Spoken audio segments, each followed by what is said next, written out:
I've always loved birthdays. Not just because of the presents or the cake, though I won't lie, those were nice, but because for that one day in the year, I felt like the world revolved around me. My parents would make a big breakfast, my friends would come over, and my brother Ethan would usually be, well, tolerable. But this year was supposed to be different. It wasn't just another birthday. I was turning 21, a milestone. The kind of birthday where you want everything to be perfect, where you imagine laughter filling the house, friends taking selfies, and everyone saying, "Wow, you'll remember this forever." And I will remember it forever, just not the way I hoped. It started 2 weeks before my birthday. Mom called me into the living room one evening while I was scrolling through my phone. Ethan was there too, sprawled across the couch, smirking like he'd just won the lottery. "Sweetie," Mom said with that tone, the one that meant she was about to deliver news, "we've decided to have your birthday party here at home this year." I blinked. "Okay, but that's what I was already planning." She smiled. "Right, but Ethan has some news too." I looked at him. He straightened up like he'd been waiting for his cue. "Yeah, so my band got booked for a big local gig on your birthday." I laughed awkwardly. "That's nice, but what does that have to do with me?" John jumped in. "Well, honey, the thing is, Ethan thought it would be nice to combine the events. We could have your party and his gig here at the house. We'll invite all his friends, your friends, and it'll be one big celebration." I stared at her. "Wait, you want my 21st birthday to double as a band party?" "It'll be epic. We'll have live music, tons of people, maybe even a couple of local influencers. Way better than just some cupcakes and board games." I felt my stomach twist. So my birthday is basically being hijacked? Mom's expression hardened. "It's not hijacking, it's sharing. Family shares." I should have said no. I should have drawn a line right there.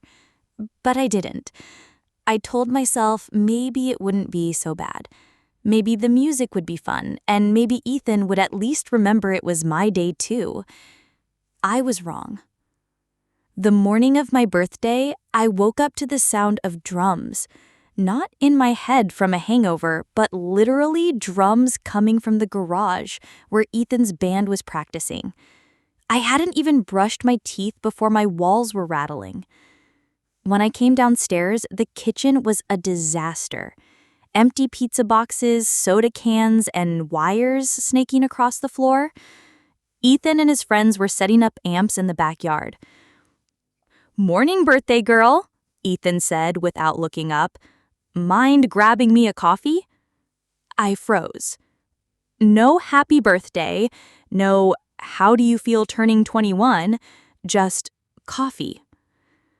Mom bustled in, carrying trays of snacks, all of which looked suspiciously like Ethan's favorite junk food. "Sweetie, don't worry about the mess. The party starts in a few hours and I want everything perfect." Perfect for who, I wondered.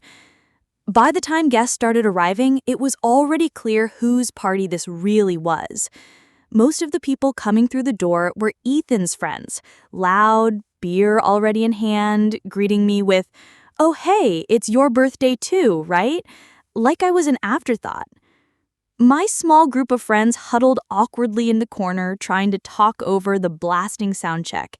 The music was so loud, we had to shout just to hear each other. I'd spent weeks dreaming of a cozy, meaningful celebration. Instead, I was stuck in what felt like a frat party hosted in my own backyard. Then came the cake. I'd ordered a gorgeous custom cake, vanilla with raspberry filling, covered in pale blue frosting, the kind of cake you take a million pictures of before slicing. I'd even picked it up myself that morning and told Mom to keep it safe in the fridge. When I went to get it, my stomach dropped. The box was empty. I found Ethan in the kitchen, laughing with his friends. On the counter next to him was my cake, or what was left of it. Half of it had been eaten, frosting smeared across paper plates. "Ethan!" I shouted. "What the hell?" He looked at me like I was overreacting. "Relax, people were hungry. There's still some left." Some left? The cake had Happy 21st Lily written on it. Now it just said 21st. I was so angry, I could barely speak. My friends tried to comfort me, but the night kept spiraling. Someone spilled beer on my dress. Ethan's band played for hours without a single pause for me to even open presents. When I finally got the chance to say a few words, the mic didn't work.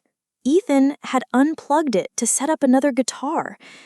At one point, I actually heard one of his friends say, "Wait, whose birthday is it again?" By the end of the night, I was sitting on the porch steps staring at the mess in the yard. Empty bottles, crushed cups, confetti mixed with mud. My birthday was over, and I felt invisible. Mom came out and sat beside me. She said, "You seemed quiet tonight." I turned to her, holding back tears. "Quiet? Mom, Ethan completely took over. It wasn't even my party." She sighed. "Sweetie, it's just one day. Your brother's band really needed this, and you were lucky to be part of it." Lucky. Something inside me snapped. "No, Mom, I wasn't lucky. I was ignored, and you let it happen." Her face tightened. "You're being dramatic. We all had a good time. Why can't you?"